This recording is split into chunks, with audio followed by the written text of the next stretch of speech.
আসসালামু আলাইকুম বন্ধুরা, সকলে কেমন আছো? আশা করছি ভালো আছো। তো আমিও ভালো আছি। তো দেখো, আজকে সকাল সকাল বেরিয়ে পড়লাম, তো একটু ঘুরতে যাচ্ছি। তো দেখো, এটার মানে সামনে পুজো, সেই জন্য লাইট দিয়ে কত সুন্দর সাজিয়েছে।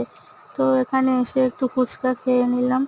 তো এই কাকুর ফুচকাটা খুবই সুন্দর লাগে খেতে। তো দেখো, তারপরে এসে একটা আইসক্রিম নিয়ে নিলাম, তো সেটা ছেলের জন্য আর এটা আমার জন্য। তো দেখো, ছেলে আইসক্রিমটা খাচ্ছে আর ওর পাপা ওখানে দেখছে যে এটা কি খাবার। তো চলো। তো দেখো, এখানে আমাকে দেখো মিষ্টি দিয়েছে খেতে। তো আমি বলছিলাম যে খাবো না, তো বলছে না, তোমার জন্য নিয়েছি, তুমি একটুখানি খাও। তো আমি দেখো খাচ্ছি। তো খুবই সুন্দর লাগছে, খুবই ভালো খেতে। তো তারপরে দেখো, সোনা পাপাও আইসক্রিম খেলো।